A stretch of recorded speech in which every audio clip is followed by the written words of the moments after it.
आप वजाहत करना चाह रहे थे, कर दीजिए थोड़ी सी अपने पर्सपेक्टिव में।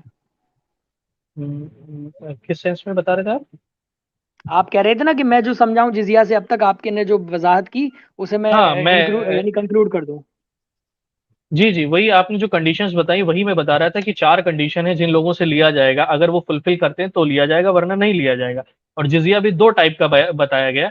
एक तो ये कि वो किसी बिना लड़ाई के जो लैंड मिली हो वहां तो उन लोगों से जो एग्रीमेंट हो जाए, और वो भी ज्यादा नहीं लिया जा सकता। दूसरा ये कि लड़ाई के बाद मिला हो, तो उन पर कितना जिजिया होगा ये पहले से फिक्स कर दिया गया है। और वो ये फिक्स किया गया, अमीर 48 दिरहम देंगे एक साल में, मिडिल क्लास 24 दिरहम, और गरीब 12 दिरहम पर ईयर देंगे। और दिरहम एक चांदी का सिक्का है इन द शरा, और आज उसकी कीमत 22 रुपए से 30 रुपए के बीच है। तो ये सालाना टोटल कॉस्ट है जो टैक्स लिया जाएगा।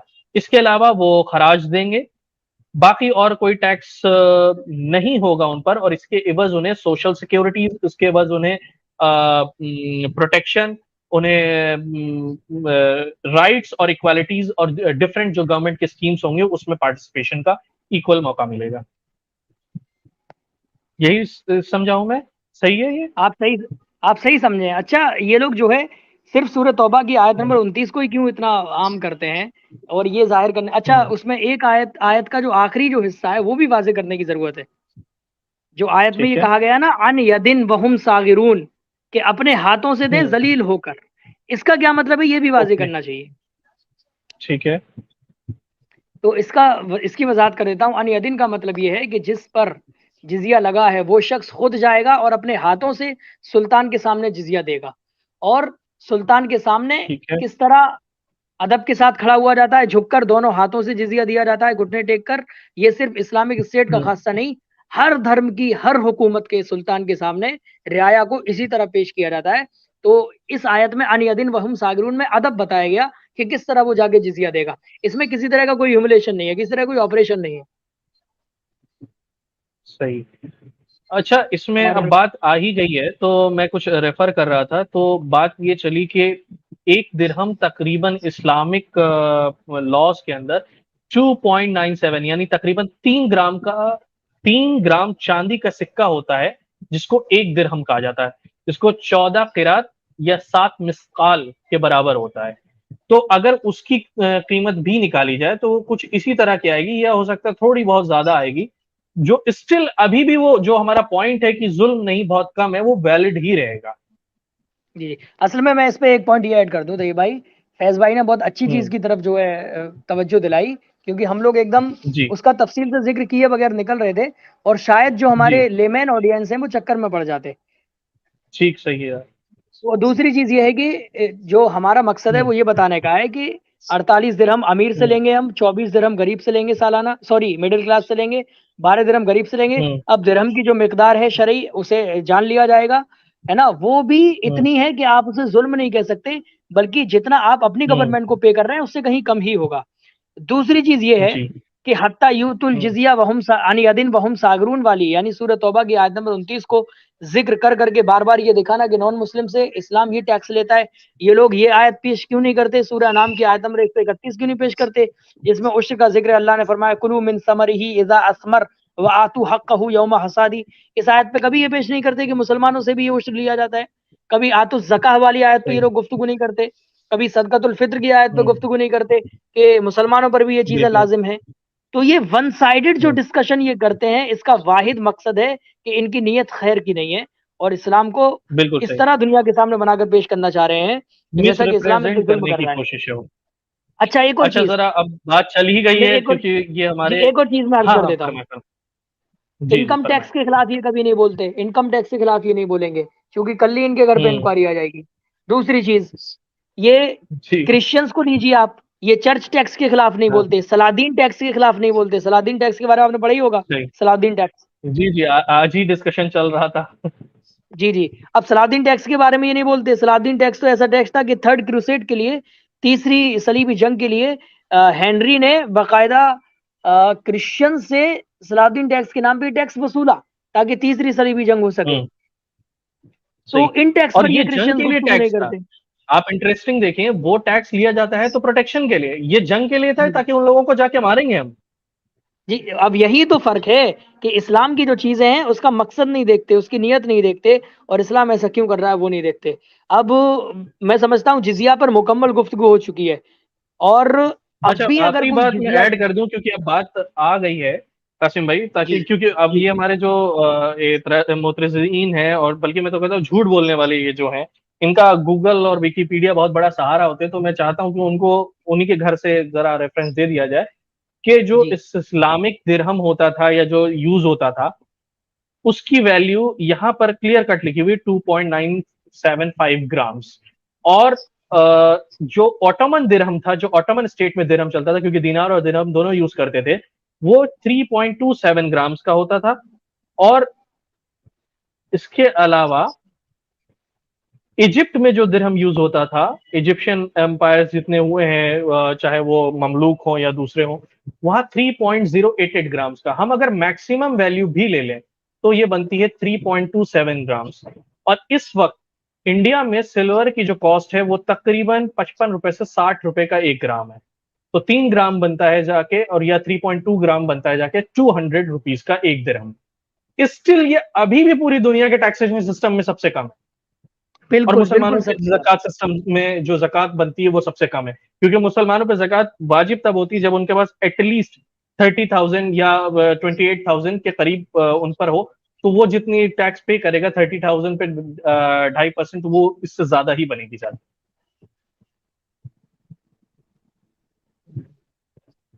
ये अच्छा, पॉइंट मैं मैं कुछ बहुत थोड़ा सा एक्स्ट्रा ऐड करना चाह रहा था। जी जी, मुस्लिम भाई, मैं कुछ थोड़ा सा अपना वो रख सकता हूँ।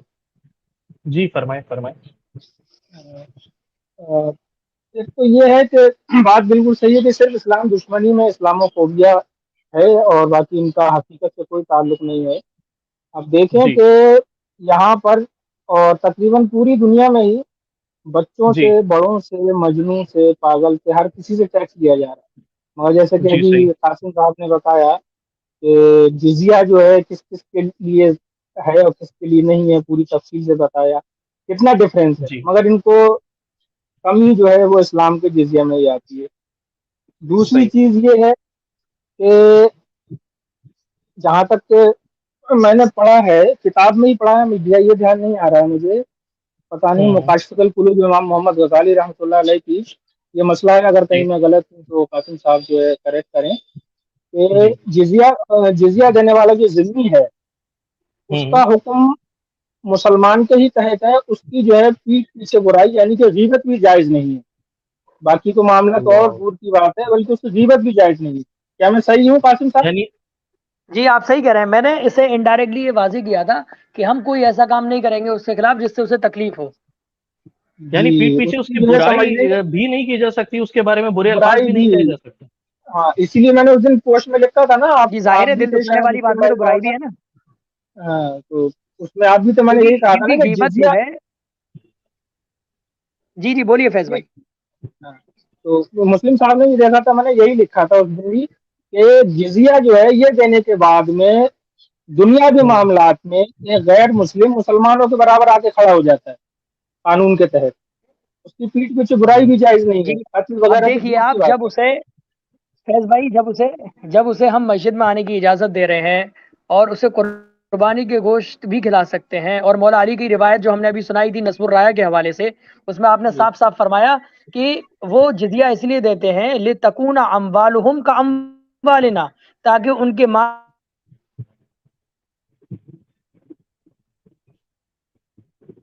आवाज कट रही है कासिम साहब आपकी आपकी। आवाज कट गई भाई।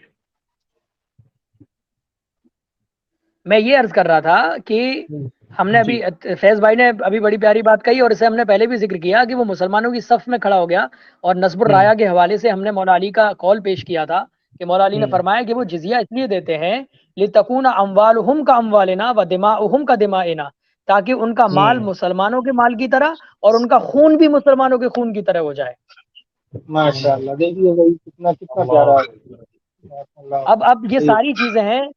अब मुस्लिम भाई मैं अच्छा, रिक्वेस्ट इसमें एक करूँगा चीज कि मैं एक पॉइंट ऐड करूंगा कासिम भाई, जो मुझे बड़ा इंटरेस्टिंग लग रहा है, और जी, मुझे थोड़ा सा आप कह लें मीठी सी एक जलन जैसी महसूस हो रही है कि जी दुनिया भर की हुकूमतों में मुसलमान दूसरे लोगों से बराबरी का दर्जा तब पाते हैं जब उनके बराबर टैक्स दें, लेकिन जी इस्लामी जी जी हुकूमत के अंदर हमसे अलग मजहब रखने वाले, हमारे खुदा को नहीं मानने वाले, हमारे नबी पर ईमान नहीं लाने वाले भी सोशल इश्यूज में हमारे बराबर आ जाते हैं हमसे कम टैक्स दे करके। जी। जी जी बिल्कुल बिल्कुल।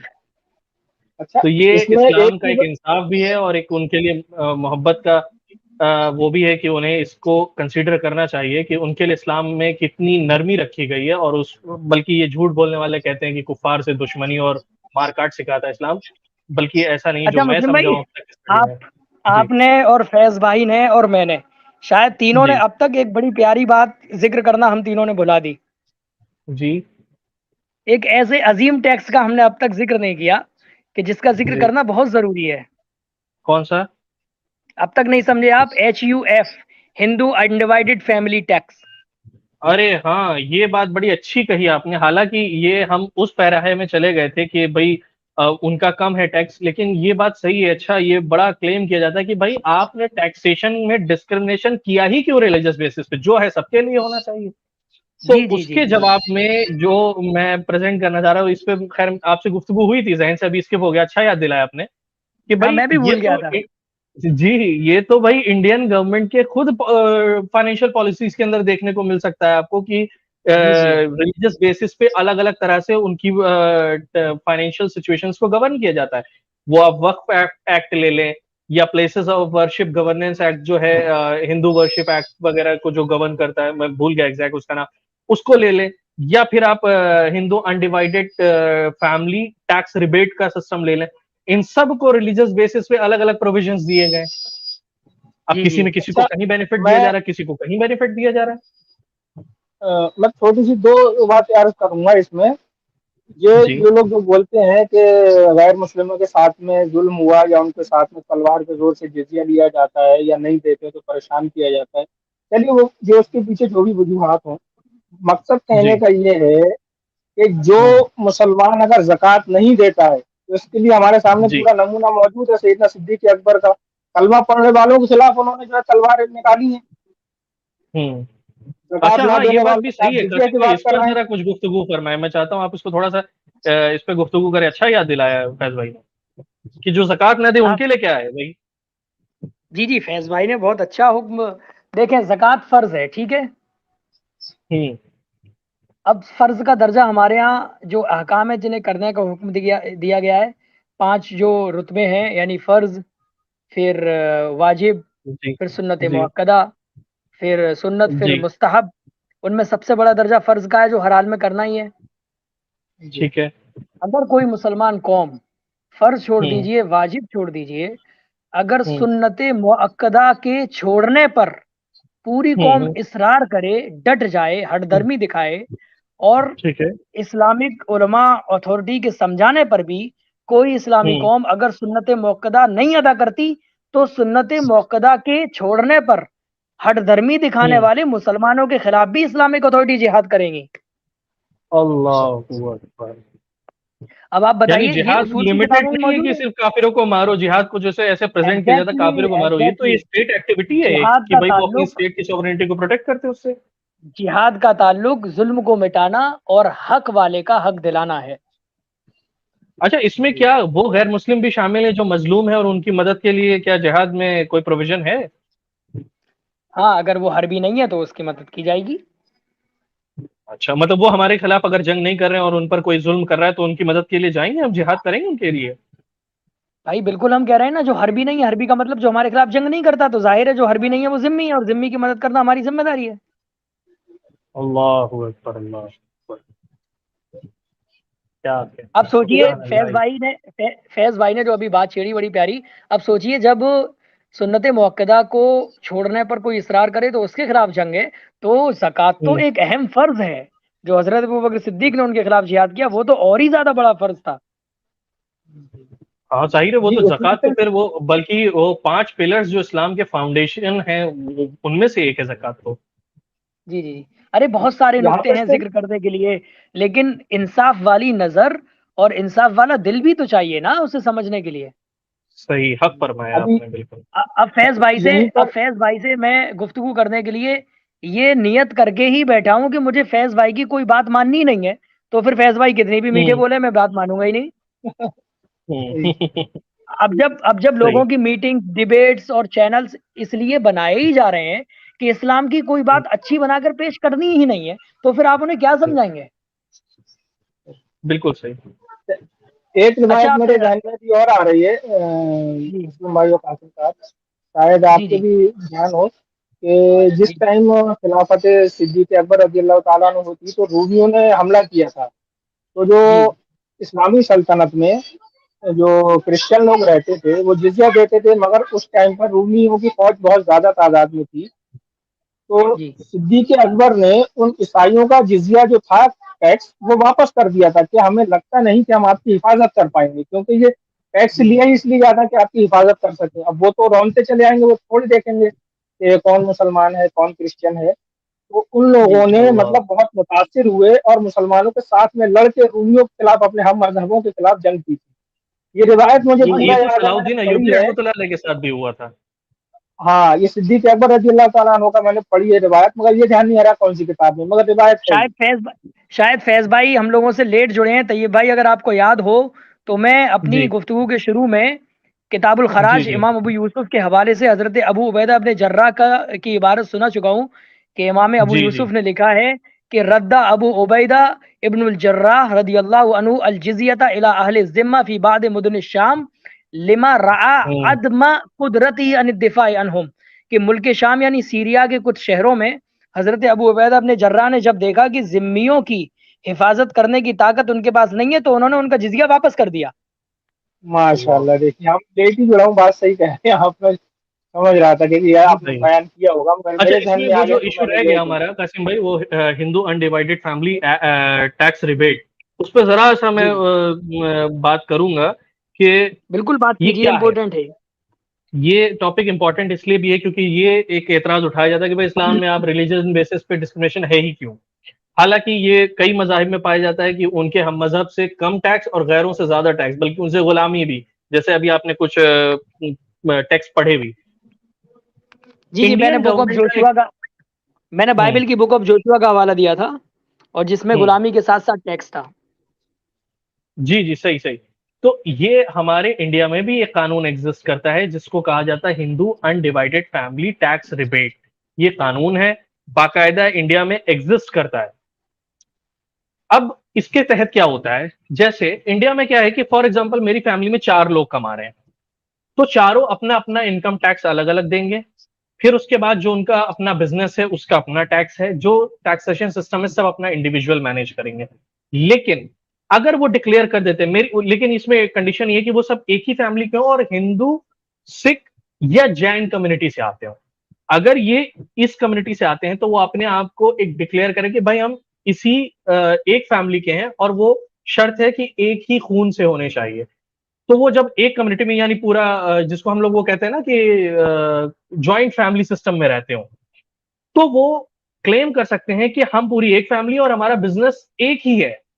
अब उन सबको अलग अलग अपना इनकम टैक्स देने की जरूरत नहीं, बल्कि उन सबका बिजनेस एक एंटिटी माना जाएगा, और वो एक अकेली एंटिटी ओवरऑल जितनी अर्निंग होगी उसमें पे करेंगे। और जिसके टैक्स स्लैब्स जो हैं वो इंडिविजुअल के टैक्स स्लैब से कम है। बल्कि मैं अभी कल देख भी रहा था, कुछ आर्टिकल्स मैंने पढ़े, मैं ओवरऑल बता रहा हूँ, या आपको जो एचडीएफसी बैंक वगैरह है या डिफरेंट जो टैक्सेशन से रिलेटेड जो ब्लॉग्स हैं लिखते रहते हैं, आप वहां जाके पढ़ भी सकते हैं कि फॉर एग्जांपल एक फैमिली में 5 लोग हैं अलग अलग, 4-4 लाख, सॉरी माफ कीजिएगा, 4 लोग हैं और 5-5 लाख रुपए अलग अलग कमाते हैं। तो वो जितना टैक्स देंगे वो तकरीबन बनता है जाकर के कोई 5 लाख, 5.5-6 लाख के आसपास। लेकिन वही अगर एक वो अनडिवाइडेड फैमिली के अंदर रह रहे हैं, तो वो जाके बनता है 3 लाख, 3.5 लाख, 1.5 पौने 2 लाख रुपए का उनको बेनिफिट मिलेगा। और ये क्रिश्चियंस को नहीं मिलेगा, ये मुस्लिम्स को नहीं मिलेगा, या कोई भी बंदा ज्यूस को नहीं मिलेगा जो सिख, जैन या हिंदू कम्युनिटी से नहीं आता और बुद्धिस्ट कम्युनिटी से नहीं आता। अगर इस कम्युनिटी से नहीं आता तो वो ये टैक्स रिबेट क्लेम नहीं कर सकता। उसकी फैमिली में ज्वाइंट सिस्टम हो तब भी वो इस टैक्स रिबेट बेनिफिट को नहीं क्लेम कर सकता है। तो यहाँ तो मौजूद है। अब सबसे पहले तो चाहिए जो बहुत इक्वालिटी के अलम बरदार है, सबसे पहले तो उन्हें जाके गवर्नमेंट से सवाल करना चाहिए कि भाई आपने ऐसा क्यों किया हो, पहले इसे खत्म करें तब हमसे बात करें वो आके। अच्छा तैयब भाई, एक मजेदार बात ये भी है, जी। मैंने पढ़ा था कि अंडर हिंदू लॉ NHUF यानी Hindu undivided family is a family which consists hmm. of all persons lineally descended hmm, from a common ancestor and सही। includes their wives and unmarried daughters. हाँ, ये भी मजे की बात है, वाइफ्स अगर बिजनेस कर रही हैं और वो किसी और की औलाद जरूर है, लेकिन क्योंकि उनकी शादी होगी तो वो उसी फैमिली का हिस्सा मानी जाएंगे और उनको भी टैक्स रिबेट में फायदा मिलेगा। ये अनमैरिड डॉटर्स होनी चाहिए, अनमैरिड। नहीं नहीं, वाइफ्स की बात कर रहा हूँ मैं, उन लोगों की। अनमैरिड डॉटर तो खैर रहती फैमिली का हिस्सा है, वो एक जनरल अंडरस्टैंडिंग है, लेकिन और वो आगे भी। आगे ये भी था, जी। आगे ये भी था, hmm. N H U F can not be created under a contract, it is created automatically in Hindu family. Oh, अब बताइए। और उसका बाकायदा पूरा पैन कार्ड अलग इशू होता है उस पूरी फैमिली का, कि वो अनडिवाइडेड फैमिली का अलग पैन कार्ड होता है जिससे वो पे करते हैं अपना इनकम टैक्स और डिफरेंट टैक्सेस। जी जी। अच्छा वाह। मुस्लिम भाई, अब अगर टैक्सेस पे कंप्लीट हुई हो तो लोगों को सवाल पूछने का मौका दीजिए।